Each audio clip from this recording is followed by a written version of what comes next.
Yeah, hi guys. I wish to take you through the process of coming up with a simple system for monitoring car parking in a mall or in an enterprise. Therefore, we launch Visual Basic, then we just go to run, then we see how our system launches. Therefore, our system starts by running the splash form. Then the splash form will welcome the login screen. Therefore, this is our login screen. We just give the that is the credentials, admin, then the password. Then you just click on OK. Therefore, basically, this is the dashboard. Up here we have the menus. You can opt to use the menus, or alternatively, you can just opt to use the buttons.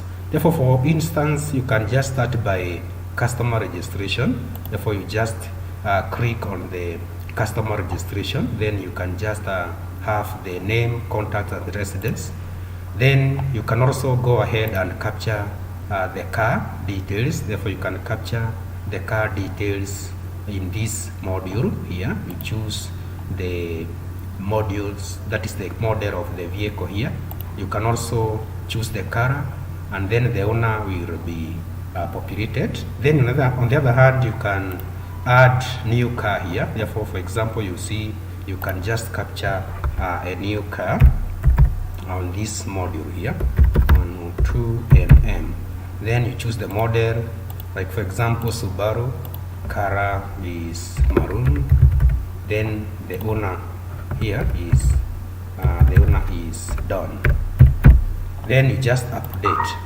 Therefore, you see record successfully added, and down here, guys, you can see there is the Subaru maroon belonging to Don that has been captured. Therefore, I can just close that one. Then we have the employees module, where you can capture your employee name, contacts, designation, location, and then the details are populated in the grid. Then on the other hand, you can also go ahead and check the payments. Therefore, the payments, first of all, you are given the ticket automatically. Then you will be in a position to do your stuff here. Like for example, I want to choose a perpendicular parking lot, and then the size, therefore just need the medium. Therefore, you'll see that the system will automatically charge you. This is automated, and then you'll just see who has served you here. And if in case you want to see who served you, you can just click on this point here. You see now there is this person here. Therefore, the system takes you to the next form. Therefore, the other thing, after saving that one, you cross this. Therefore, this is the dashboard, and we have the place for booking and confirmations. Therefore, we have this module here. This one is in a position to see the customer, the route number, location, time in, time out. You can type here, and also the charges. You receive the charges automated from this point here. Therefore, basically, this is a system to manage your route, that is your parking on your enterprise. You can also be in a position to see the vacant slots and also their reports. You can also be in a position to see the occupied slots from that module. Therefore, to come up with that system, you need to have two modules. You need the Visual Basic module and also the database. For this case, I have used Microsoft Access. You see, I have used Microsoft Access database to capture the system, that is the data for manipulation. Therefore, basically, to come up with such a system, you need to launch Visual Basic. Therefore, you just go to Visual Basic, open, then you save your system. Therefore, for this module, we shall save our system in Drive C. Therefore, you just have a new folder. Therefore, this new folder, you can just call it car parking MIS. Then I double click this. Then this is my form 1. My form 1 will be car details. Therefore, therefore this is car details. That is my first form. Then I save that one. My project is car parking road. Car parking road. Therefore I save that one. Then after having done that one, I need to come up with the GUI or with the GUI. Therefore you just need to have the components here added. Therefore just go to project, go to components, make sure all the all the components are added successfully. Therefore we need to add all components. Also on the other hand, we also need to make sure that the references that we need here are all available and added. And therefore for that case we need to make sure that we add that is the necessary components. Like now we have to add the components from this part. Therefore you just scroll here and make sure that all the necessary components and references are available. Otherwise, if those ones are not available, you may not be in a position to do your work. Therefore we can first of all add a few of the components that we require. Like now I require these ones, therefore we add them. Then there are those ones up here, Microsoft components library. Like now I need to have the grid, this one. Also there are others here, Microsoft common dialog, I also need that one. I also need to have others that are hidden here. Therefore first of all make sure you add all of these. Therefore first of all we can add those ones and cross. Therefore so far I have a grid, I have the grid, I have the progress bar, I also have several. I have the once the components have been added, you can now be in a position to do everything that you need. Like for example, we start by giving the form the color. Just go to back color here, then go to palette here, then you can just assign a color. Then you now need to draw the GUIs here. Therefore, for example, that is text one. I also have a combo. I need to have a combo box there. Therefore this is for the combo. Then we also need to have another text box here. That way we need to have a text box for that case. Then we have also another text box. We need to have another text box down here. It should be of the same size, just to make your system look attractive. Therefore this combo of ours be somewhere here.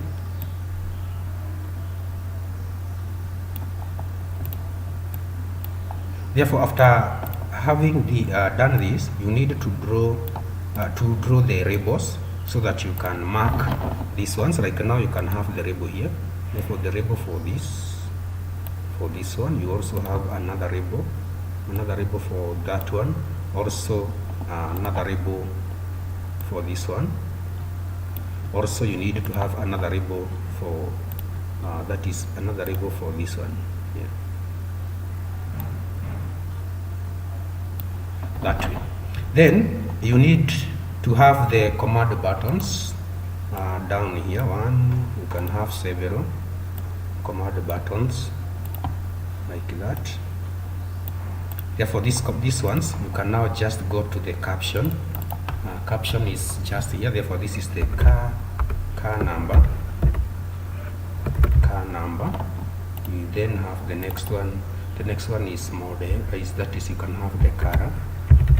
You can also have the owner.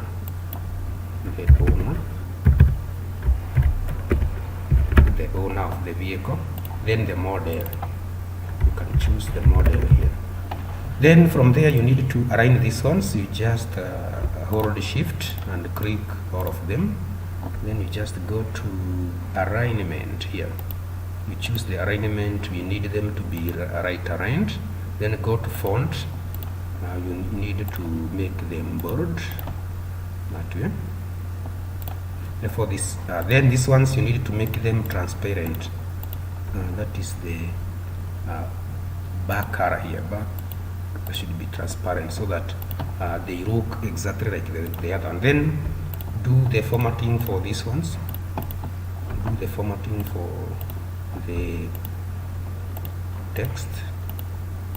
This one we need to go to font, then choose bold and size 10 that way. Then this one is button for next. Go to caption. This is we need this one to be add new. Then this one is you first of all shift number 7. This is for next. This one is for previous. That is for previous. Then you can add more buttons as you wish. Like for example, you can have another one. You can have this one back button copied here. So because of the font, this one we change this one to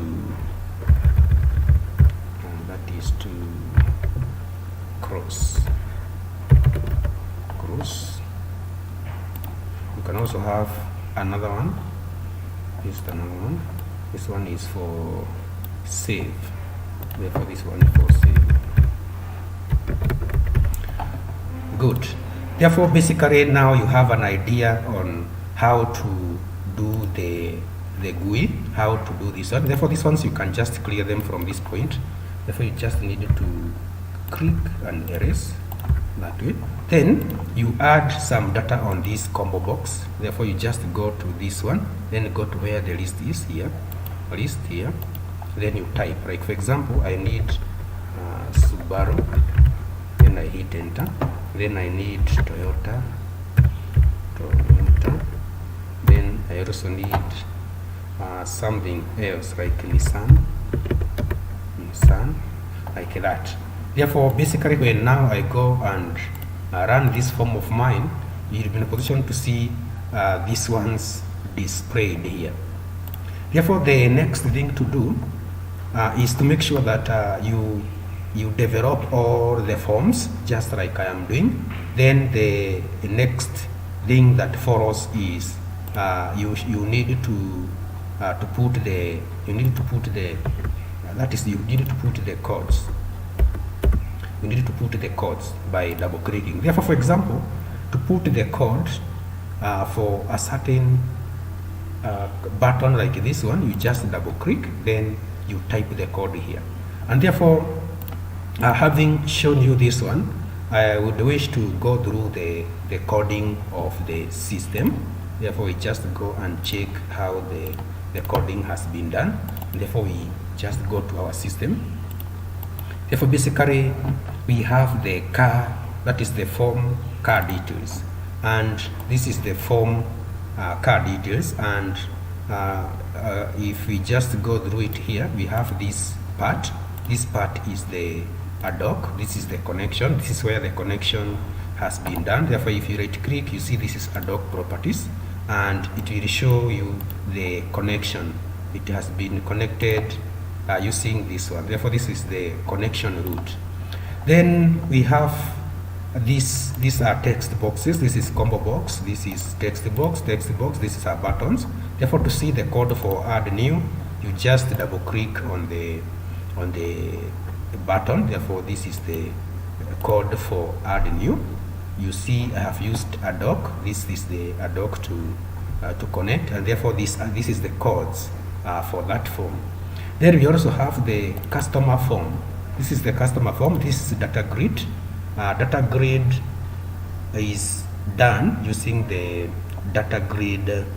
We have the data grid icon somewhere here that is drawn here. Remember, you can also watch my various videos. The description of the video are just down this comment, whereby you will see I took you through how to do the data grid. Therefore, this is the customer form where we have these are text boxes. Then the connection is done using a doc. Therefore, you see now this is the connection that I have done here. If I make the property sheet available, if I click this one, you will see the name of the object. It is a doc customer. And for that case, when I double click on add new, you will get that the code is adoc customer.recordset.add new, which will be different from another form. Then the code for erase button is here, guys. This is the code for erase. You can just download a copy of this system and go through the codes. Then we have the employees. We have the employees form. Also, we have a data grid connected with the doc here. Therefore, if we just go back there, this is a doc employees, and therefore you give them names, different names, to make connection easier. Then if we go to the save button, you see this is the code for save button here. This is a doc employees, that is the name of the connector, .recordset.update. Then you have the message, record saved successfully. Therefore, that is the code for that. Then we also have the form master operations. Therefore, you can see this form here. It's a form with various properties here. Therefore, you can see it's a form with various properties, where we have the doc for connection, that is for navigation purposes. Then we have this is text box, but also this is a text box, but sometimes you may opt to use this date picker here. Therefore, some guys may opt to use the date picker like this. Then you just go to its property and change it to time. This one, you change it to time. Therefore, you can see it accepts time for that case. Therefore, guys, if you go back to the next part here, the next part of this one, if I make the Project Explorer available, we have the payment form. Therefore, the payment form, you can see the payment form has various combo boxes that are ensuring that when you click on a certain button, that is, when you click on certain buttons here, you see the code. Like, for example, if combo 2 is equals to angled, this is the code that is alternating the prices, that is the charges, sorry. Like, for example, if combo 2 is angled, that is the type of parking is angled, then the combo 3 equals to small, then the charge is 50. Else, if it's angled and medium, 100. Therefore, this is the code for alternating the that is the prices, and this code has been assigned on text 3, and that's why when you click on text 3, therefore when you click on text 3, if for example we make the master form available here, if that is payments, sorry, if we make payments available, if I run this one here, when I click this button, it will execute whatever is chosen here. For example, if I choose double, then I choose big, you see that one is 400. But if I choose something like angled, and this one is medium, you see it changes to 100 shillings. Therefore, that's what I am trying to explain, that these buttons, the code is the one that I have displayed, and for that case you can be in a position to see how that one works. On the other hand, we have the splash form. Therefore, the splash form is made by including the progress bar and timers. These are timers. Therefore, you just drag and drop the timers from here, and therefore when I double click this one, you'll be in a position to see that the codes are placed on the timer. This is the code that has been placed on the timers. On the other hand, we have the reports. You can just click on the link below to see how I have developed the reports. Therefore, basically, mine was just to take you through how I have come up with this system. Therefore, you can see how reports are done in Visual Basic. And therefore, guys, that's how you can come up with a simple route management system using Visual Basic and Microsoft Access. Thank you very much for watching. Remember to subscribe if you haven't done so. Also, remember to share these files with your friend. Thank you very much.